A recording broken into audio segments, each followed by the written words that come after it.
하나님 말씀은 누가복음 17장 11절에서 19절 말씀까지 이렇게 드리겠습니다. 예수께서 예루살렘으로 가실 때에 사마리아와 갈릴리 사이로 지나가시다가 한 초원에 들어가시니 문둥병자 10명이 예수를 만나 멀리 서서 소리 높여 가로되 예수 선생님이여 우리를 긍휼히 여기소서 하거늘 보시고 가라사대 가서 제사장들에게 너희 몸을 보이라 하셨더니 저희가 가다가 깨끗함을 받은지라 그 중에 하나가 자기의 나은 것을 보고 큰 소리로 하나님께 영광을 돌리며 돌아와 예수의 발 아래 엎드려 살해하니 저는 사마리아인이라. 예수께서 대답하여 가라사대 10사람이 다 깨끗함을 받지 아니하였느냐 그 9은 어디 있느냐.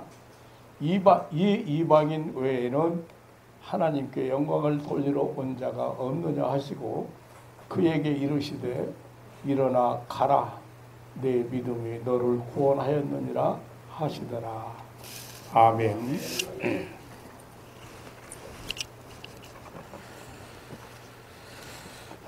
오늘 본문은 여러분이 잘 아는 대로 10명의 문둥병자 이야기입니다.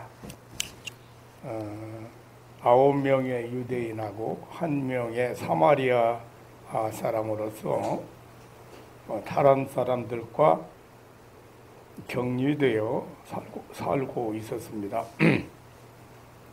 하루는 예수님께서 사마리아와 갈릴리 사이로 지나 예루살렘으로 가시다가 한 초원에 들어가셨을 때 있었던 이야기입니다.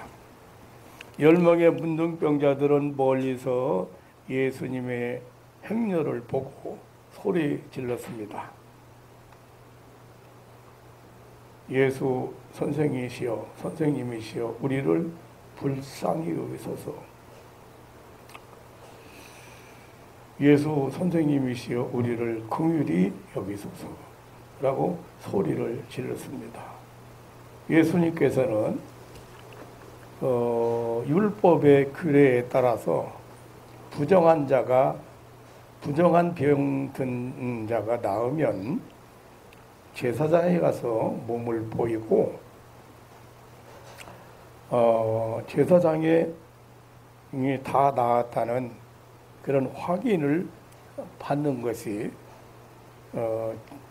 그 제도입니다. 그래서 이렇게 예수님께서 제사장에 가서 보이라는 명령을 했습니다.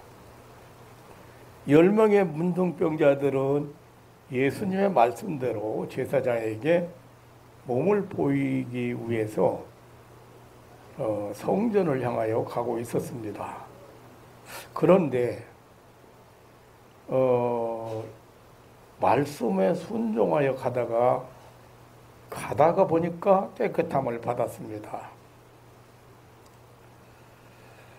나는 치유사역자로서 이 사건이 성경에서 가장 이해가 안 되고 관심 가는 사건입니다.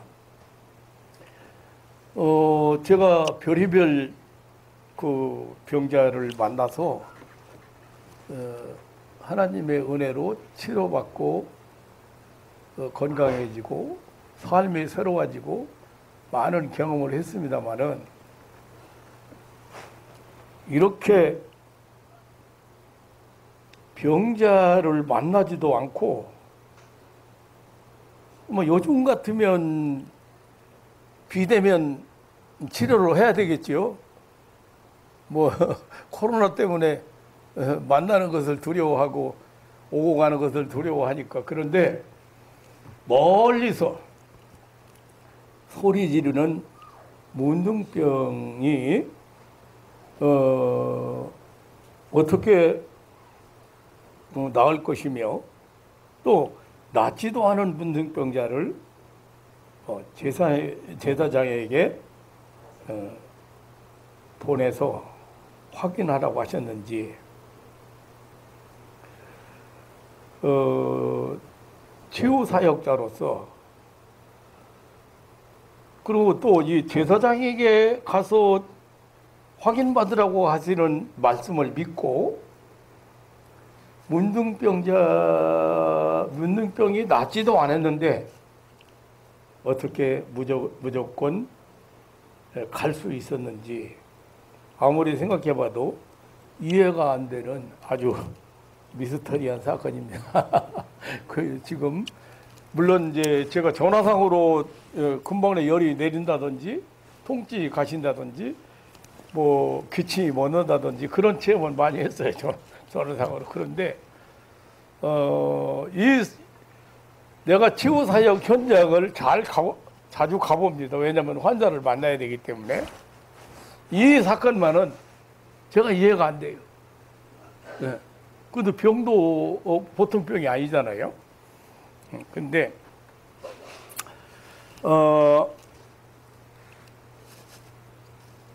오늘 이 사건을 우리가 모르는 것도 아니고 이 사건에 대한 내용들을 모두 알고 있어요. 그런데 그 사람들의 관심, 사람들이 중요하게 여기는 것하고 예수님의 관심과는 전혀 차이가 있습니다. 자, 10명의 이제 문둥병자가 예수님 앞에 예수님을 만나서 고침을 받았습니다. 우리가 이 문둥병이 불치병이고 저주의 병이고 얼마나 비참한 병인지 상식적으로 알고 있습니다.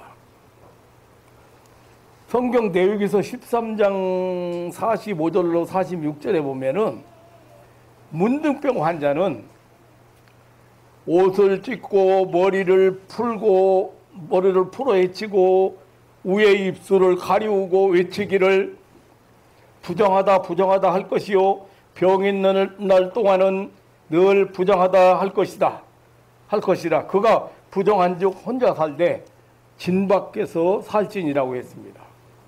여기 그 옷을 찢고 머리를 푸는 것은 아주 지극한 슬픔과 애통을 표현하는 그 히브리적 방식으로서 특히 죽은 자에 대한 태도를 나타낼 때 하는 행위라고 합니다. 다시 말하면 문둥병자들은 자신을 죽은 자로 간주하라는 뜻입니다. 그리고 윗입술을 가리는 것은 자기 입술을 치는 행위로서 극심한 그 자기 비하를 나타내는 것이고 또 부정하다라고 외치면서 가야 돼요. 그러니까 자신이 부정한 문둥병자임을 소리쳐서 알림으로써 다른 사람의 접근을 막아야 했습니다. 그리고 문둥병자들은 진 밖에서 살아야 했습니다. 왜냐하면 이스라엘 진에는 거룩하신 하나님께서 임재하고 계시기 때문에 부정한 자는 함께 거할 수 없었던 것입니다. 문둥병이 얼마나 저주받은 병이요 무서운 병인가를 설명하지 않아도 다 아는 사실입니다. 참 불행한 인생을 사는 사람들입니다. 그런데 이 저주받은 그 문둥병에서 나음을 입었습니다. 깨끗함을 받았습니다. 참으로 감격스러운 일입니다. 제2의 삶을 살게 되었습니다. 그렇게 그리워하던 가족들을 만나게 되었습니다. 며칠을 두고 잔치하고 춤을 추고 기뻐할 일입니다. 우리들의 시선은 대부분 여기에 머물게 됩니다.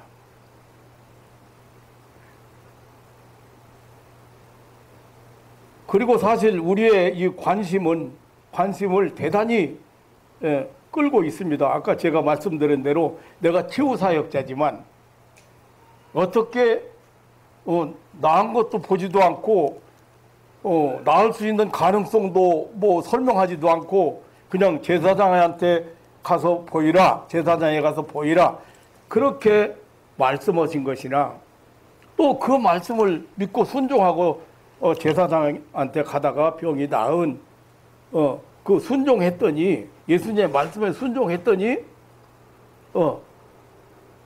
놀라운 은혜를 받았다고 말. 너무도 신비한 체험을 했다고.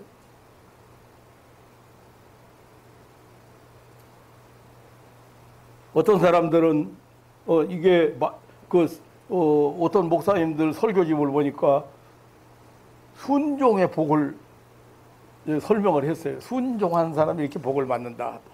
어떤 사람은 믿음의 기적, 믿음으로 믿고 갔더니 병이 나았다.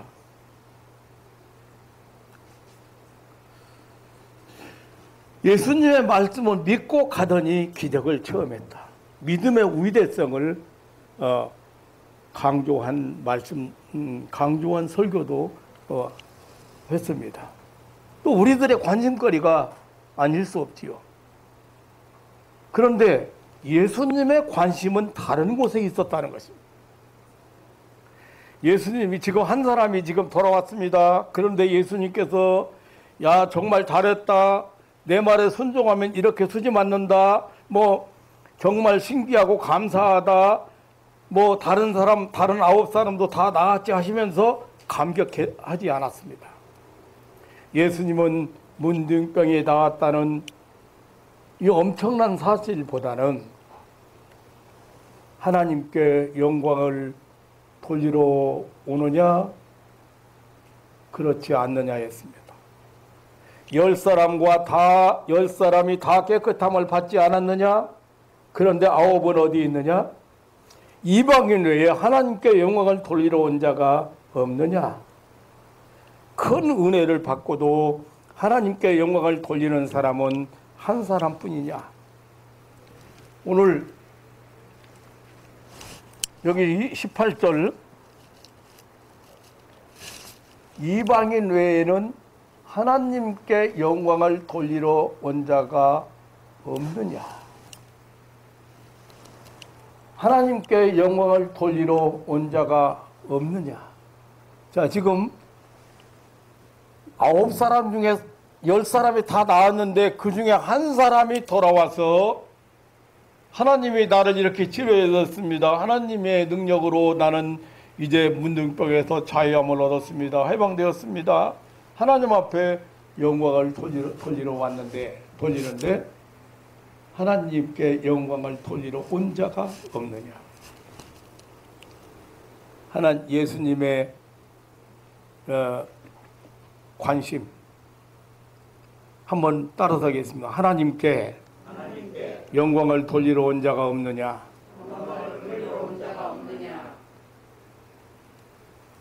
지금 보통 10사람이 예수님 말씀에 순종해서 문둥병도 치료받았다는 순종의 복을 말할 수도 있어요.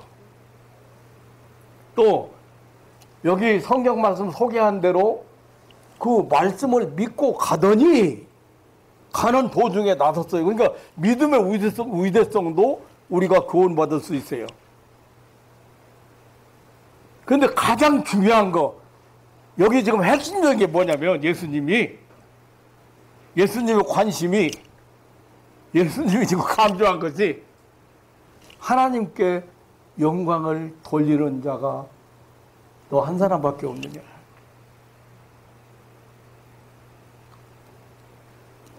예수님의 최고의 관심사였습니다.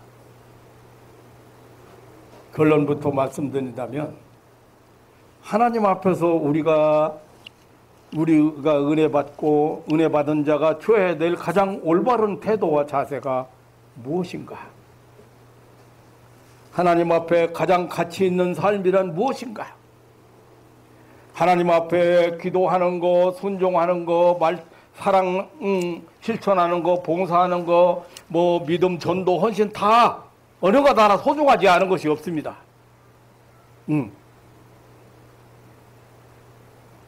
다 하나같이 중요한 일들이죠. 그런데 우리가 그러한 삶을 살아야 하는 이유가 하나님께 영광을 돌리기 위함인 것입니다. 하나님을 경외하는 것, 하나님께 경배하는 것, 하나님을 하나님 되게 하는 것, 하나님을 하나님으로 대우하는 것, 하나님을 하나님으로 인정하는 것, 이거 모두 이런 행위가 신앙생활인데 대단한 가치가 있는 것인데, 이 모든 것 중에도 이러한 그 삶의 근본적인 목적이 하나님께 영광을 돌리는 데 있는 것입니다. 그래서 소요리문답 제1문에 사람의 제일 되는 목적이 하나님을 영화롭게 하는 것이라고 했습니다. 사도 바울은 고린도전서 10장 31절에서 너희가 먹든지 마시든지 무엇을 하든지 다 하나님의 영광을 위하여 하라고 했습니다. 이사야서 43장 21절에는 이사야는 인간을 지으신 목적이 하나님께 영광, 하나님께 찬송, 찬미하게 하랴. 하나님께 영광을 돌리게 하랴.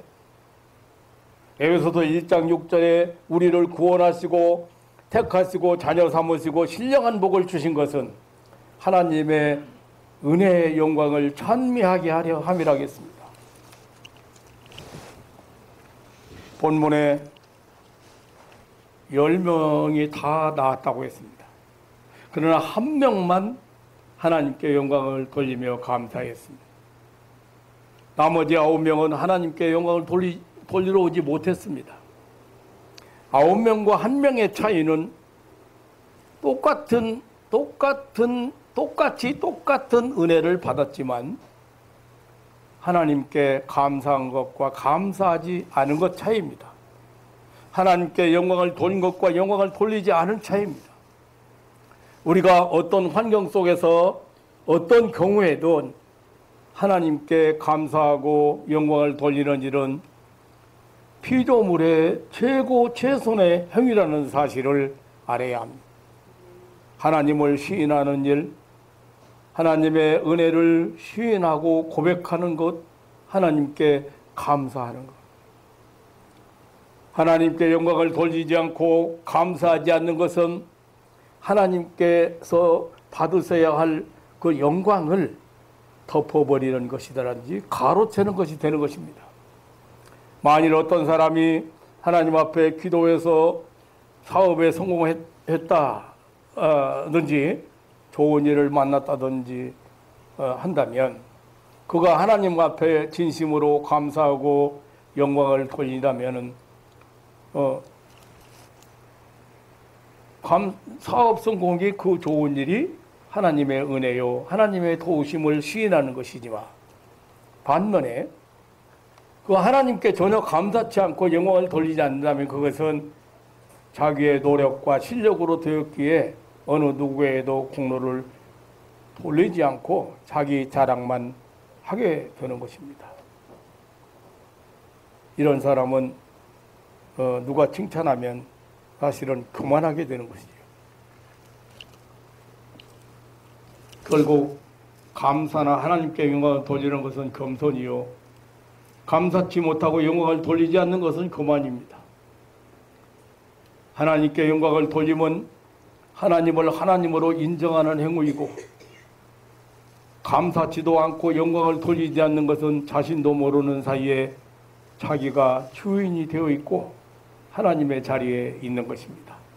자신의 노력, 자신의 공로라고 생각하는 사람은 절대 하나님께 영광을 돌릴 수 없습니다. 돌아오지 않은 9명은 사실상 대단한 사람들입니다. 제사장에게 나아가는 그 믿음과 결단이요, 이건 쉬운 일 아닙니다. 이건 전부 칭찬받아 마땅합니다. 여러분 한번 우리가 잘 현장 그 내용을 한번 잘 보세요. 예수님 소문을 들었습니다. 예수님은 귀인도 쫓아내고 소경도 눈을 뜨고 벙어리가 말하고 38년 병자가 일어나고 예수님 가는 곳마다 놀라운 기적이 일어났습니다. 그 소문을 들었습니다. 그런데 마침 예수님의 행렬이 지나가고 있어. 그러니까 이 문둥 그 진중에 살지도 못하고 그 쫓겨나서 무덤 사이에 산다던가 어떤 계곡에 살고 있는 문둥병 10명이 그 소문을 듣고 야 우리 예수님 찾아가자. 그 예수님 앞에 소리 질렀습니다. 다윗의 자손이여 불쌍히 해달라.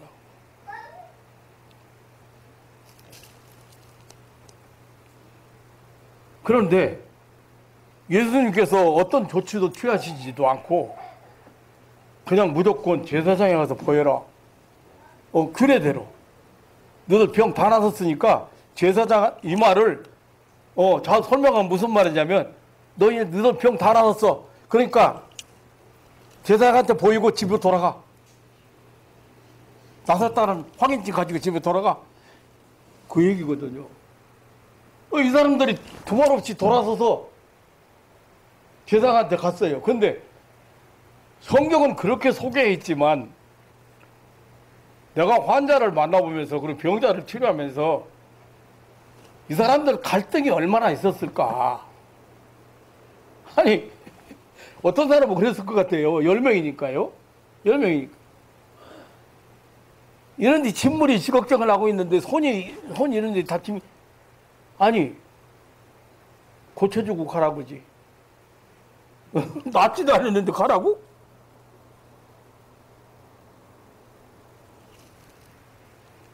만약에 지금 논리적인 사람 만났다고 한번 생각해 보세요. 10명 중에 논리적인 사람 틀림없이 있었을 거예요. 논리적인 사람, 합리적인 사람 있었을 거예요. 아니 가야 되나 말아야 되나. 아니 예수님이 가라 했으니까 가면 되지. 제가 만난 사람 중에도 그래. 기도받으면 낫는다고 하니까 에이 목사님 제가 독일에도 그 의약품이 참 발달한 독일에도 없고 일본에도 없고 응? 세계적으로 간경화증 약이 없다는데 목사님 기도하면 한번 받는다고 제 간경화증이 낫겠어요? 맞는 말이요. 이제 제가 이거 간경화증이라고 진단받은 지가 5년인데요. 5년 됐으니까 이제 갈 때 돼가지고 이게 못 먹고 제가 지금 잠도 못 자고 못 먹고 이러고 있는 건데 목사님 기도 한번 만나고 낫겠어요? 그 말이 맞아요? 안 맞아요? 맞아요. 세상적으로 맞는 거요. 그래서 내가 가만히 들으니까 그 말이 맞아. 그런데 여기서 그냥 물러서면 안 되겠더라고. 그래서 내가 그 맞는 말씀인데 조 선생님 맞는 말씀인데 여기는 의학 얘기가 아니고 과학 얘기가 아니고요. 믿자봤자 본전 아니에요. 내가 뭐 차 한 잔 대접해달라는 것도 아니고 돈 받아가는 것도 아니고 아니 기도받아서 안 나면 그만이고 나서면 수지 만든 거잖아요. 그랬더니 이 양반이 귀가 솔깃해진 거야. 기도 안 받았으면 어쩔 뻔했어. 응? 기도 안 받았으면 어쩔 뻔했어. 그 자리에서 기도받고 그 자리에서 나서가지고 그 자리에서 그냥 며칠 못 먹었으니 얼마나 배고프겠어요. 사람이 있던 말도 냉장고 김치 냄새나는 냉장고 옛날이니까 냉장고 그 방에 있는 냉장고 문 열고 사람이 있던 없던 목사가 있던 없던 먹을 거 꺼내서 먹어. 어떻게 진단받은 지가 5년 된 간경화증이 백방으로 약을 구하려고 찾아봤는데 세계적으로 없답니다. 지금도 없어. 그런데 기도하면 만든다 어떻게 나서. 그런데 이 사람들 중에는 한번 생각해 보세요. 아니 뭐 딱쟁이가 진다든지 뭐 이 진물 나고 막 이런 것들이 뭐 좀 낫는 기색이 보인다든지 그것도 아니고 뭐 기도해 준 것도 아니고 제사장한테 가서 보여라? 얼마나 그 갈등이 심했겠어요. 제사장한테 간다는데. 여기 목사 찾아오는데 김혜리 입사님 같은 경우는 3년 반 걸렸대요. 전화번호 받아놓고. 못 와? 믿음이 있어야 오지. 목사 와서 지금도 못 온 사람이 있었죠. 전화 받아놓고. 저 부산에 있는 고산지 같은 경우에는 아주 서울까지 와가지고 유명한 사람 다 쳐야 되겠어. 내가 꼽으면 다 여러분 기억할 거예요. 우리나라에서 유명한 목사님 다 찾아다녔어. 유명한 집회 다 찾아다녔어. 안 되고 그래도 안 되니까 나한테 내가 소개를 받고 부산에 있는 목사한테 소개받고 왔는데 나한테는 안 왔어. 그러고 왜? 이름 없는 목사지 뭐 교회도 은퇴한 목사지 뭐 교회도 이름 없지 뭐 아니 암만 컴퓨터 두드려봐도 교회가 안 나와. 홈페이지가 없어 그냥. 그러니까 안 와. 돌아다니다 안 났으니까 온 거야. 중국에 갔던 선교사도 마찬가지야. 여자 선교사가 중국에 가서 스트레스 받고 병 나가지고 왔는데 병원으로 뭐 기도원으로 어디로 돌아다녔어. 부산에 목사 그 학교 동기야. 총신대학교 동기. 근데 그 목사가 소개했어. 우리 목사님 한번 찾아가 보세요. 김승 목사님 찾아가 보세요. 근데 안 왔어. 마지막 선거지로 가야 될 시간이 다가오고 있는데 병은 안 났은 거야. 마지막에 온 거예요. 여기. 행여나 하고 왔지. 그냥 그런 사람이 그냥 유명한 데 가서 고쳐. 나 못 고쳐. 나 기도 못 해줘. 그렇게 해야 되는데. 그렇게 해야 되는데. 그래도 하나님이 보내시고 보니까. 예? 하나님이 보내시고 보니까.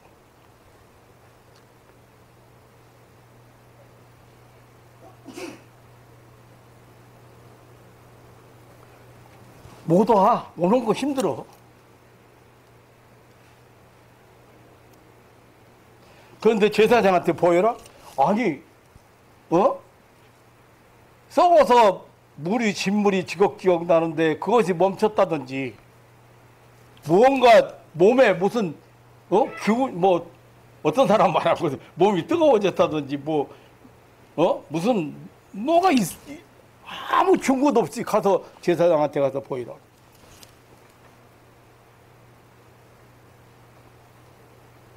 그러니까 이 사람들이 갔다는 게요. 이거 칭찬받을 만한 일이고요.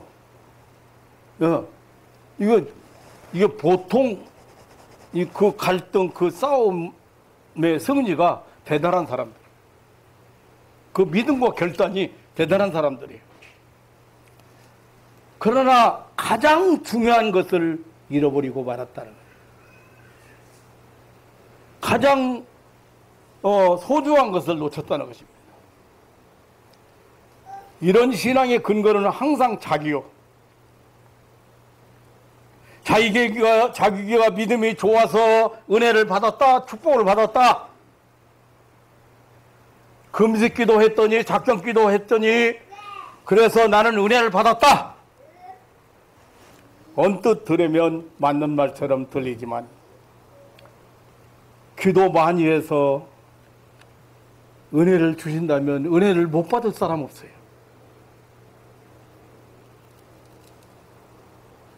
그런 생각 속에는 하나님께 대하여 바른 자세를 가질 수가 없는 잘못된 신앙의 뿌리라.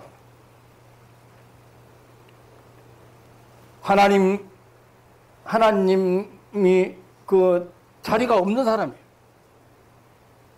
하나님께서 믿음 주시고, 하나님께서 기도하게 하시고, 하나님께서 만나게 하시고, 하나님께서 역사하신 하나님의 역사를 여러분들이 볼 줄 알아야 돼요.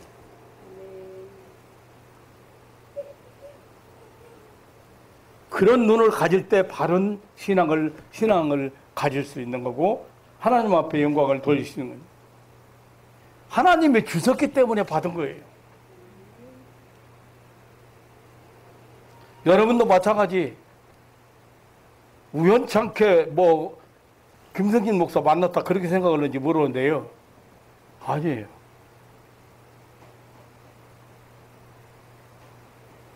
그러면 이 목사님 같은 경우 한번 봐요. 3년 전에 그렇게 몇 차례 이 사람한테 부탁하고 저 양반이 충분히 그럴 수 있는 분이에요. 친화력이 있는 분이기 때문에. 이 사람한테 부탁하고 저 사람한테 부탁해가지고 계속해서 기도해달라는데 내가 안 해줬어. 복잡해. 골치 아파. 그런데 3년이 훌쩍 지난 후에 또 기도받는다는, 받고 싶다는. 그런데 3년 전에 허락 안 했는데 왜 3년 지났는데 왜 허락을 해? 내 마음속에 지금 이 사람을 그냥 놔두면 안 되겠다는, 지금 물이 이만큼 예. 물이 이만큼 차서 곧 가라앉겠어. 그리고 와야 돼. 하나님 보내시니까 오는 날부터 은혜 받잖아. 은혜 받으니까 불가능한 게 안 보이는 거예요. 뭐 빚 있는 거 걱정이 안 되는 거예요. 하나님이 역사하시는.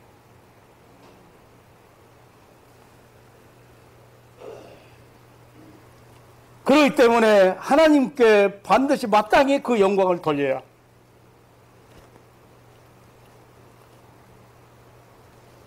하나님께 영광을 어떻게 돌립니까?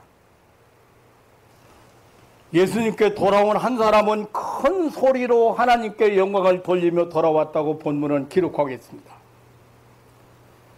그가 뭐라고 큰 소리 했을까요? 그가 어떤 말을 하면서 돌아왔을까요? 대단한 말이 아닙니다.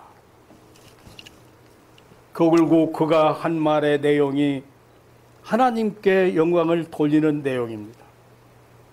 우리는 그가 큰 소리치며 하나님께 영광을 돌린 내용을 생각하는데 어렵지 않습니다. 아주 간단한 겁니다. 나는 하나님의 은혜로 깨끗함을 받았다. 나는 하나님이 이렇게 내 병을, 문둥병을 치료해 주셨습니다.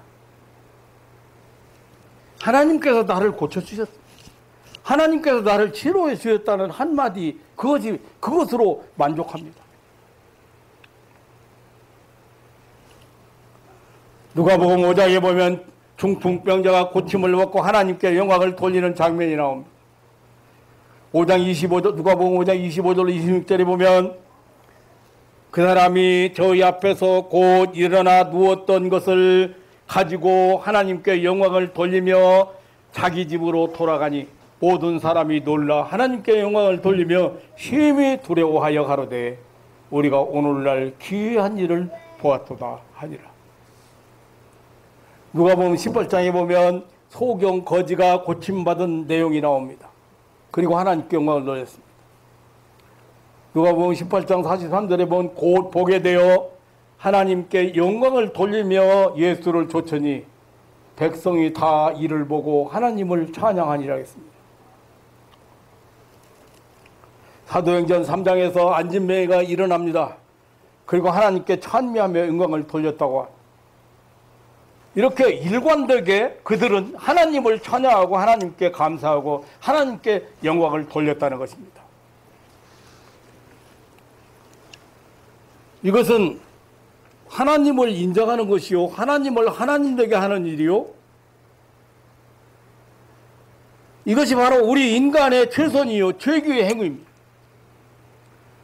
모든 공로를 하나님께 돌리고 그것이 곧 하나님께 대한 감사로 이어집니다. 그것이 하나님께 영광을 돌리는 일입니다.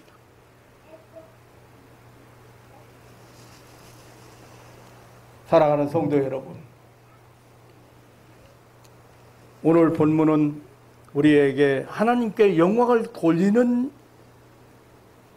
돌리는 것에 대한 교훈으로 주어진 말씀임을 우리는 깨달았습니다.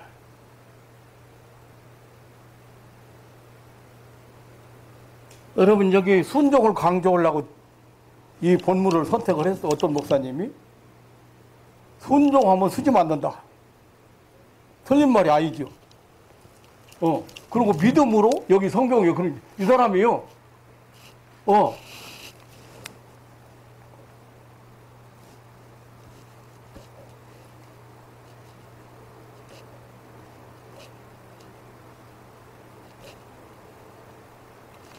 자, 가라사대 가서 제사장들에게 너희 몸을 보이라 하셨더니 저희가 가다가 깨끗함을 받은지라. 얼마나 대단한 일이에요. 가다가. 그러니까 또 순종도 대단한 거지만 믿음도 대단한 거예요. 지금 뭐 상황이 믿을 만한 상황이 아니잖아요. 그러니까 믿음을 강조할 수 있어요. 근데 예수님의 초점은 예수님의 지금 관심은 그게 아니에요. 하나님께 영광을 돌려오는 자가 너밖에 없냐, 이거.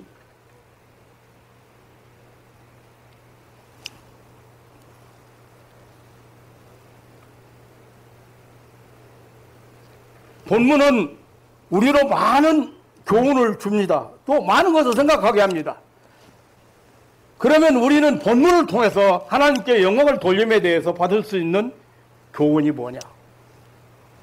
먼저 하나님께 영광을 돌림에 대한 기본적이고도 본질적인 교훈 몇 가지를 반드시 짚고 넘어가야 할 것입니다. 그 첫째가 하나님의 은혜를 받는 일은, 하나님의 축복을 받는 일은 아무런 조건이 없고 너무 쉽다는 것입니다. 그냥 말씀 믿고 순종하면 됩니다. 문둥병자가 할 수 있는 일이 아무것도 없습니다. 그냥 믿고 가는 일입니다. 어려운 일 시켰으면 어떻게 할 거예요? 문둥병자에게. 무슨 일을 시켰으면 어떻게 할 건데요? 네가 문둥병 낫으려고 하면 선한 일 해라, 봉사 많이 해라, 헌금해라. 뭘 할 수 있는데, 문둥병자가 지금? 집에서도 쫓겨나가지고 지금 격리 상태로 지금 살고 있는데 뭘 할 수 있는 게 있는데? 쉬워요, 안 쉬워요? 여러분 은혜 받는데 얼마나 쉬운 건데요? 네, 너무 쉬워요. 그냥 우리한테 어떤 조건이 필요 없으니까요.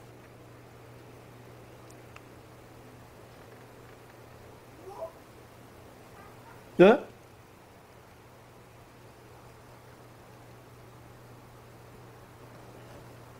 그런데 하나님께 영광을 돌리는 일은 쉬운 일이 아닌 것 같습니다. 중요한 일이지만 그건 쉽지 않다는 거죠. 다시 말하면 하나님께 영광을 돌리는 쉽게 생각하지 말라는 말. 우리가 자주 오해하는 부분이 있습니다. 사람이 죽을 병에 걸렸다가 하나님께 기도하고 하나님의 은혜로 나음을 받았으면 평생 감사하면서 하나님께 영광을 돌리며 살 것이라고 생각합니다. 나 같은 경우도 죽음에서 일어날 때 각오가 대단했습니다. 내가 평생토록 믿음으로 살고 하나님 영광을 위해 살고 평생토록 헌신하며 살고 각오가 대단했어요. 한번 여러분 생각해서 죽을 자리 일어났으니까. 몇 발짝 가는데 그게? 그게 몇 발짝 가는데?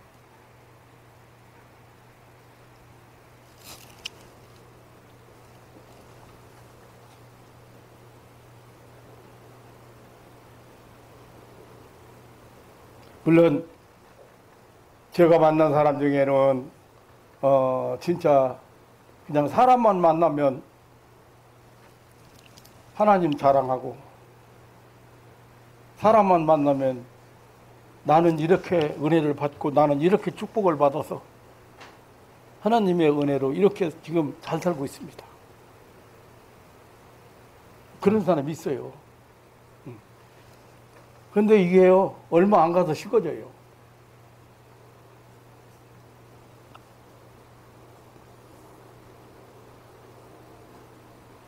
불치의 병, 저주의 병, 문둥병이 나왔습니다. 대단한 기적입니다. 대단한 하나님의 은혜입니다. 10명이 다 나음받았습니다. 그러나 하나님께 영광을 들리러 온 사람은 단 한 사람입니다. 9대 1의 비율이요. 1%, 1%? 0.1%? 10분의 1, 11조. 과연 무엇을 말하는 건가?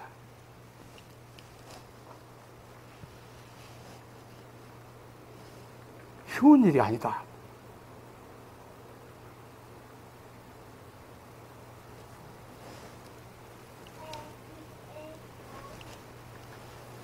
얼마 전에 어떤 분한테 안부 전화가 왔어요. 그래서 안부 전화가 아니고 이제 그 본인 문제 때문에 이제 전화가 온 거예요. 목사님 바쁘실 텐데 죄송해요. 죄송이 무슨 말씀이에요? 내가 나한테 전화하는 사람도 한 사람도 없는데 그래도 나한테 전화까지 해주시고 감사합니다. 예? 아니 이 늙은이가 잘 사나 아직 살아있나 확인 전화도 좀 해야 되는데 참 혼자 사는데 전화하는 사람도 없어요. 그랬더니 그 사람 생각에는 그렇게 많은 사람들이 목사님 통해서 병 낫고 하나님의 은혜 받고 새로운 삶을 시작하고 인생을 새롭게 살아가는 사람이 그렇게 많은데 전화를 많이 할 줄로 생각하는 것 같아. 아닙니다.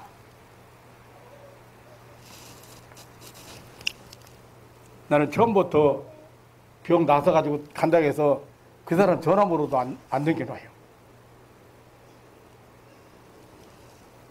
왜냐하면 사람들의 심리가 참 이상하더라고요. 내가 보고 싶고 궁금해서 전화를 했잖아요. 그러면 반갑고 목사님한테 받은 은혜 생각하고 목사님을 통해서 받은 은혜 생각하고 이렇게 해야 될 텐데 전화 딱 물론 다 그렇지는 않을 것 같아요. 근데 제가 이제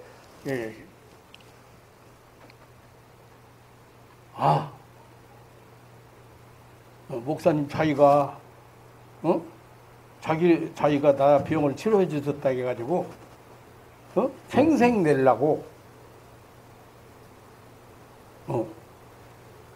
전화하신 거 아닌가. 그 뒤로 제가 전화를 병 낫는 걸로 나는 병하고 은혜 받고 가는 걸로 그냥 끝나고 그 뒤로 전화번호도 다 지워.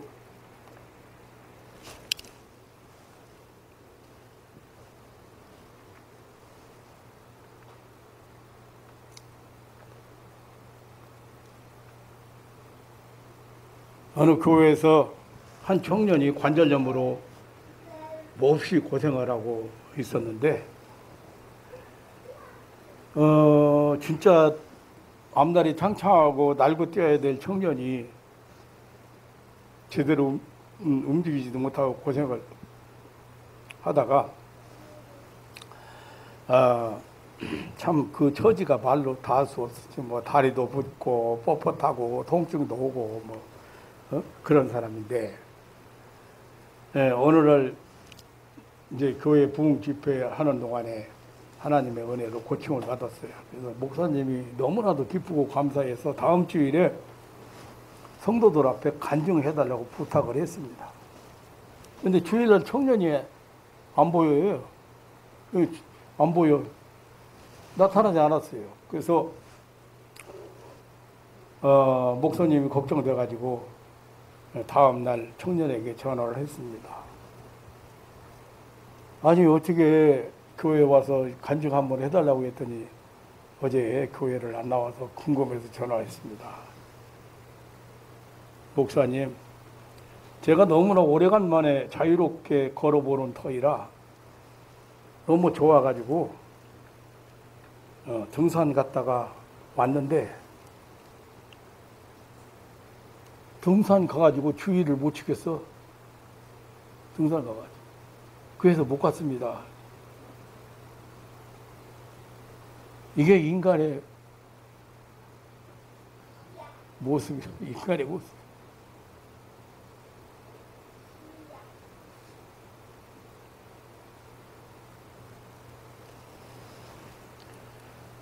감사할 조건이 많으면 감사할 것이다? 아닙니다. 받은 은혜가 크면 하나님께 영광을 돌릴 것이다? 아닙니다. 왜냐하면 모든 우리 성도들은 엄청난 은혜를 받은 사람들입니다.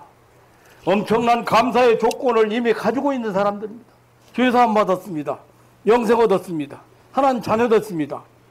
천국 주인이 됐습니다. 내세 보장받은 사람들이. 문제는 감사 조건이 없어서가 아닙니다. 본문에 나타난 사실을 보면 하나님께 감사하고 찬미하며 영광을 돌리는 일이 쉬운 일이 아니라는 걸 알 수가 있다. 우리의 경험을 통해서도 쉬운 일이 아닌 걸 알 수가 있습니다. 이론적으로 본다면 자식은 부모에 대해서 감사해야 합니다. 일반적으로 부모들은 자식들을 위해서 한량없이 주었기 때문이고 자식의 입장에서 오랫동안 받기만 했기 때문입니다. 그런데 받기만 해온 자식들은 항상 감사보다는 불만이 가득합니다. 그리고 부모가 자식을 위해서 희생한 것은 당연한 일로 여깁니다.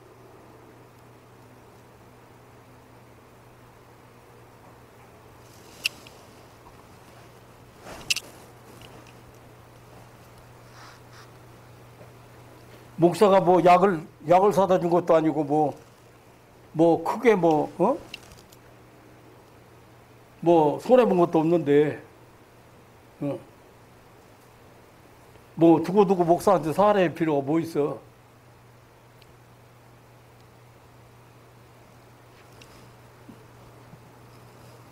부모가, 불효도 나는 그런 불효는 아무리 불효지만 그런 불효는 해서는 안 된다. 그렇게 생각돼요. 이런 놈이 있어요. 야, 네가 부모 앞에서 그럴 수 있느냐? 그래가지고 아들을 앉혀놓고요. 책망하니까요. 내가 엄마 아빠 좋다 말은 찌꺼기잖아. 이랬어요. 좋다 나면 찌꺼기라고. 내가 부모한테 뭘 해야 되는데? 웃을 일이 아니에요. 우리 인간들이 하나님 앞에 받은 것이 얼만데? 하나님이 우리에게 베푸신 은혜가 얼만데?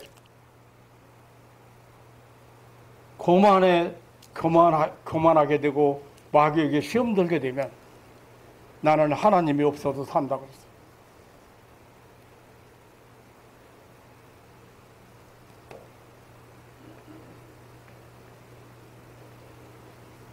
나는 대접을 받을 그런 마음 하나도 없습니다. 하지만 그건 아셔야 됩니다. 하나님을 대행한 사람이잖아요. 하나님을 대신해서 축복한 사람이잖아요. 하나님이 나를 사용하신다는 것은 하나님이 그만큼 인정하고 있다.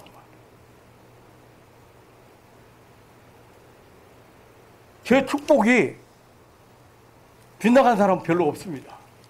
중요한 건 본인이 그것을 제대로 관리를 못했다든지 하나님과 관계가 바로지 못해서 그런 것은 어쩔 수가 없어요. 부모가 자식을 위해서 희생한 것은 당연한 일로 여긴다? 아니에요. 하나님을 대행한 사람들의 부모는. 로마서 1장 21절에 보면 하나님을 알되 하나님으로 영어롭게도 아니하며 감사치도 아니하고 오히려 그 생각이 허망하여지며 미련한 마음이 어두워졌나니라 했습니다. 이 말씀은 인간이 하나님께 불순종해서 그 결과로 그 본래의 모습을 상실했다는 거예요. 본래 인간의 모습을 상실했기 때문에 그렇다.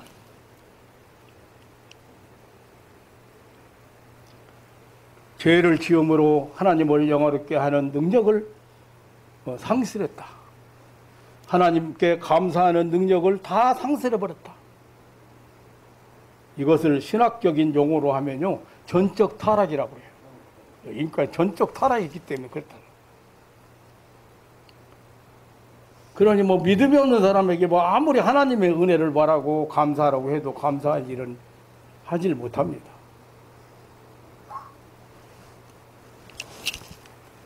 하나님의 영광을 위해서 살아야 된다고 말은 그렇게 하는 사람들 많은데 어떤 것이 하나님 영광을 위한 것인지 잘 몰라요.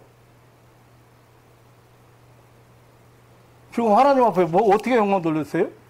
하나님 자랑한 거예요. 쉽게 말하면 하나님이 날 이렇게 불식방에서 나를 살려주셨습니다.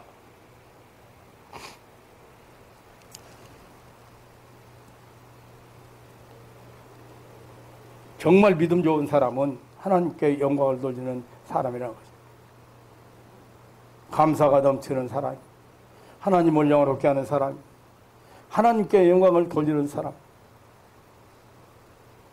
이것도 하나님의 은혜고 저것도 하나님의 은혜고 모두가 하나님의 은혜라고. 우리는 하나님께 이런 은혜를 받았습니다 하는 그런 신앙 고백을 하는 사람, 믿음이 좋은 사람. 사랑하는 성도 여러분, 하나님의 은혜에 항상 감사하고 항상 시인하는 영광 돌리는 삶을 사는 저와 여러분이 되시기를 주님의 이름으로 축원합니다. 하나님께 영광 돌리는 최대 행위가 감사.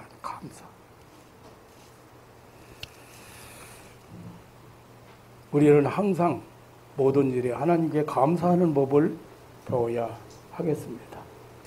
우리 마음에 감사가 사라지면은 무엇만 남아요? 감사가 사라지면 불평불만이 남잖아요. 그래서 마음속에 감사가 사라졌다 싶으면 빨리 회복해야 돼요. 감사가 사라지면요, 병원 중환자실 입구에 가서 몇 시간만 있다가 오세요. 그러면 건강, 당연한 것처럼 여기던 건강이 있잖아요. 그거 되게 감사해요.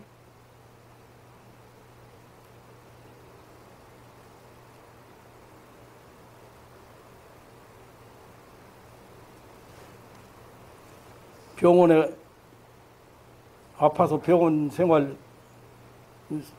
수백만 원 지불하고 나서야 건강에 대해서 감사를 배우면 뭐 하겠습니까? 그 하기 전에 매일같이 맛있게 먹는 거 감사하고, 건강해서 마음대로 활동하는 거 감사. 감사한 일이 여간 많습니까? 어떤 사람 그래요? 어떤 목사님, 불신과 원망과 불평과 그리고 무슨 불만, 욕심 이런 것들이 항상 패대 다닌대, 같이 다닌대. 이것들은 친구들이래. 하나가 있으면 바로 옆에 다른 친구들이 있다. 이것들이 전부 다 연결되어 있어요. 최 권사님이 한 3개월 동안 감기 안 낫는다고 전화가 어제 저녁에 왔는데 전화를 딱 끊고 나는데 무슨 생각이 드냐면 마음에 불안하대요. 마음이 불안하고 염려가 생겼는데 이게 안 없어져. 원인이 그거요. 그러니까 나한테 딱 잡혔지. 예, 나한테 딱 잡힌 거예요. 오늘 오면 기도해 준다고 했는데 전화 끊고 나니까 바로 그거요. 불안하고 염려한 것이 안 떨어진 거예요. 옛날처럼 막 심한 건 아닌데, 아주 사사로운 것 같지만, 그게 안 떠난 거예요. 그럼 괜찮아요. 기맥힙니다, 제가. 기맥히다고요. 요들이 친구예요, 친구. 따라다녀요. 따라다녀요.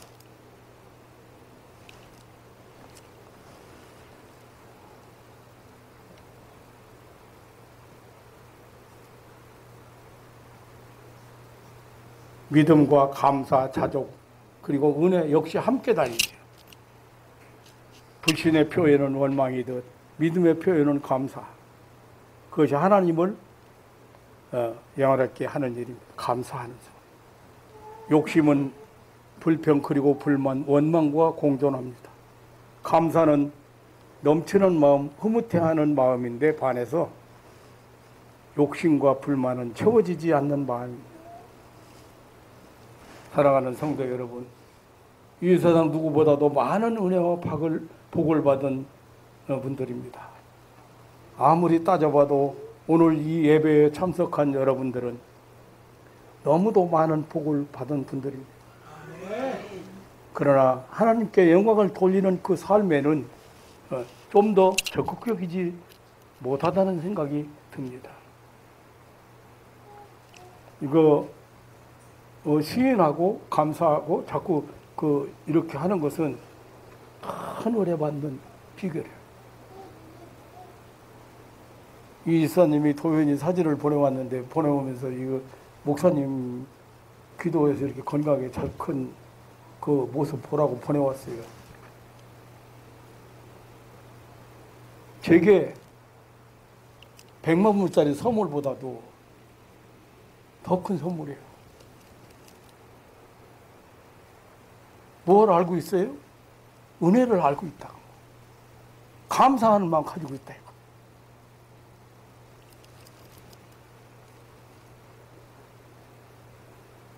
오늘 본문의 10명의 문둥병자에게 큰 은혜를 베푸신 예수님은 돌아온 사마리아 사람 한 사람을 오면서 10사람이 다 깨끗함을 받지 아니하였느냐? 그 9은 어디 있느냐? 이방인 외에는 영광을 돌리러 온 자가 없느냐? 오늘 17절로 18절에 그렇게 영광을 하나님께 돌리러 온 자를 찾고 계십니다. 주님의 관심은 영광을 돌리러 온 사람이 왜 한 사람밖에 없는데 하나님 앞에 영광을 돌리는데 관심을 가지고 있습니다. 한 명만 돌아와 온 것에 대해서 말씀하셨습니다. 적다는 말씀이지요. 돌아온 사람이 사마리아인이라는 것이 다시 이방인이라는 말씀을 하셨어요. 이 말씀도 여러분 잘 생각하면 무슨 말씀이냐면 지금 그 10명 중에 9명이 하나님의 택한 백성이라는 거예요. 하나님의 선민이라는 거예요. 자기들이 이스라엘 민족이라는 거예요. 하나님의 선택받은 민족이라는 거예요. 이 사람들은요, 이 선민 사상은요, 다른 민족 절대 못 받아들여요. 하나님을 제일 잘 믿는다고 생각하는 사람들이에요. 너무나도 큰 은혜를 받은 사람들입니다. 그런데 이 사람들이 아니고 이방인 한 사람만 조그만 은혜를 받았는데 이 사람들에 비하면 아주 작은 은혜를 받았는데 이 사람 하나밖에 없다. 이런 말씀들이 뭐예요? 10명이 다 돌아와서 하나님께 영광을 돌리는 일은 당연한 일이라는 말씀이고, 정말 감사하며 하나님께 영광을 돌려야 될 사람은 돌아오지 않았느냐는 말씀입니다.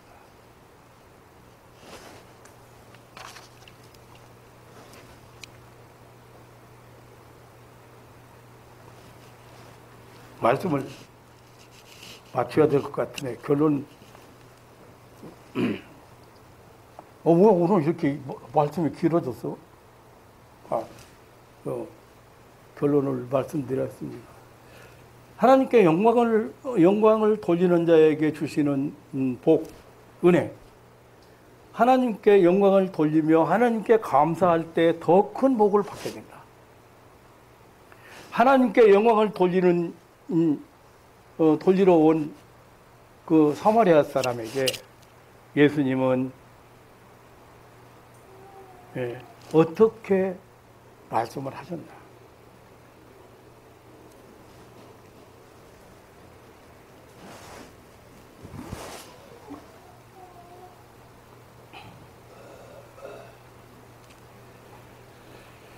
하나님 앞에 이 사람들 차이는 하나님 앞에 영광을 돌렸느냐 안 돌렸느냐거든요. 그런데 영광을 돌리는 한 사람하고 하나님께 영광을 돌리지 아니한 9명은 여러 가지 측면에서 비교가 돼요. 기독교 1000년 동안 기독교 역사 속에 수많은 사람들이 이 사건을 읽고 있습니다.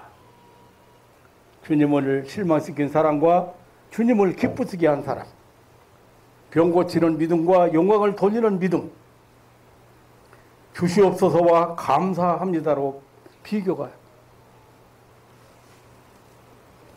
문둥병이 들었을 때, 절망적일 때 믿음으로 예수님께 부르짖은 믿음은 과소평가할 수 없습니다. 제사장에 가서 너 보이라고 했을 때 아직도 눈에는 문둥병으로 인해 골마 터진 상처가 보이지만 믿음으로 제사장을 찾아가는 그들의 태도는 너무도 귀한 것입니다. 그러나 여러분, 이것은 꼭 기억하십시오. 그 병 고치는 믿음보다 더 위대하고 더 놀라운 믿음이 있다는 것. 하나님께 영광을 돌리는 믿음이고 주님께 사례하는 믿음, 감사하는 믿음. 주님께서는 그들의 병 고치는 믿음을 보시고 칭찬한 것이 아니라 하나님께 영광을 돌리며 돌아와 주님 앞에 사례하는 그런 믿음을 칭찬하시고 축복하셨습니다. 여기에서 주시는 귀한 교훈을 우리는 찾아봤습니다. 병 고치는 믿음보다, 축복을 받는 믿음보다, 은혜를 받는 믿음보다 더 높은 수준의 믿음을 예수님은 원하신다는 것입니다. 우리는 누가 믿음으로 불치병, 죽을 병을 고침받았다는 사실보다도 오늘 받은 은혜를 인정하고 시인하고 하나님께 영광을 돌리는 삶을 사는 것이 더 귀하고 훌륭한 믿음이라는 사실입니다. 결국 병 고치는 믿음이 받는 믿음이라면 영광을 돌리며 감사하는 것은 드리는 믿음이라. 얼마나 많은 신앙인들이 받는 믿음만 사모하고, 그리고 얼마나 많은 사람들이 드리는 것보다 받는 것만 생각하고 있습니다. 사랑하는 성도 여러분, 우리의 삶의 목표가 하나님께 영광을 돌리는 일에 귀착될 때 주님께서 기뻐하시고 축복하십니다.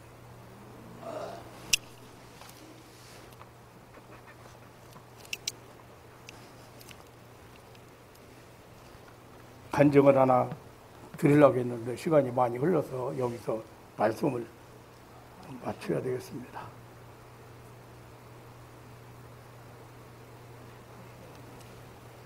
여러분, 올림픽에 참석한 선수들이 금메달 땄습니다.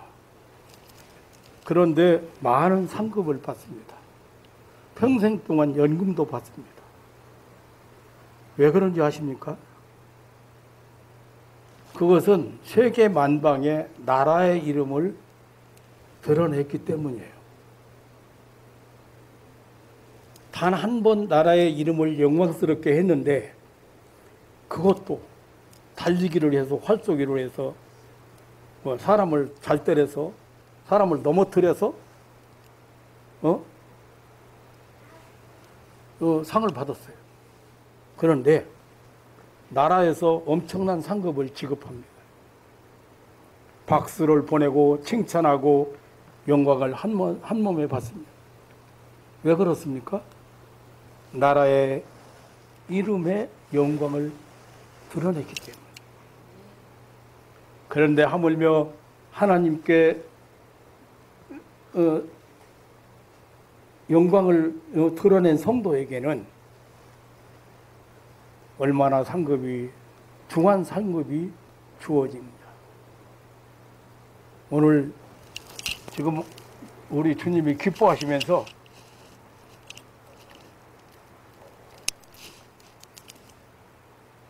그에게 이르되 일어나 가라. 내 믿음이 너를 구원하였느니라. 일어나 가거라.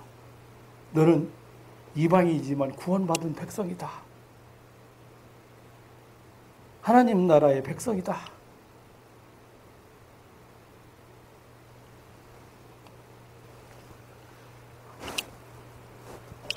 제가 세상 떠난 성도 때문에 안타까워할 때 제게 주신 응답 중에서 나중에 언제 한번 간증하면 이 세상에 와서 먹고 싸고 살다가 가는 사람만 해도 하나님 앞에 영광 돌리고 오는 사람 드물다. 근데 그 사람은 병나서 가지고 하나님 앞에 영광 돌리고 감격하고 감사하고 막 만나는 사람마다 전도하고 전화할 때마다 전도해.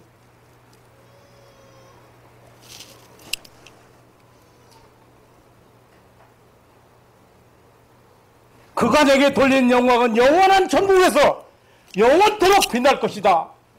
아멘. 아멘. 나라를 위해서 메달 하나 금메달 하나 따갖고 왔는데 영광스러운 존재로 남의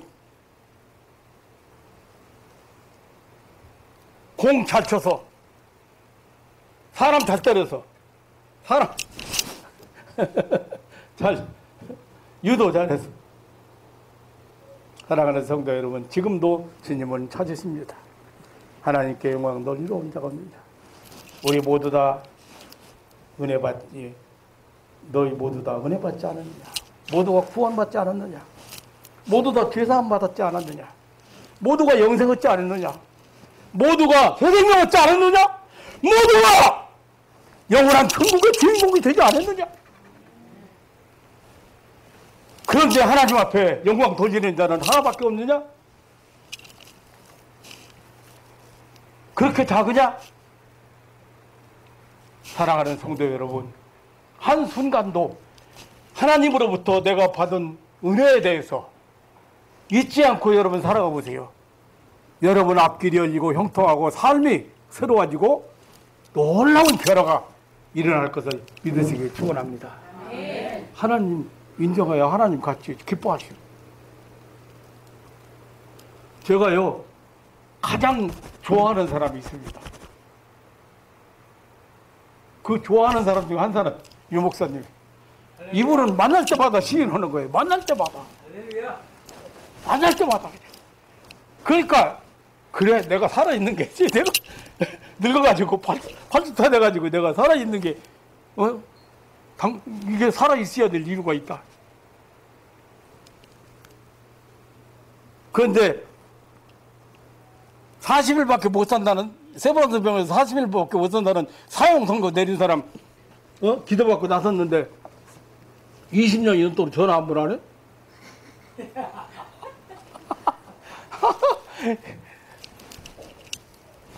하나님 앞에 영광 돌리겠어요.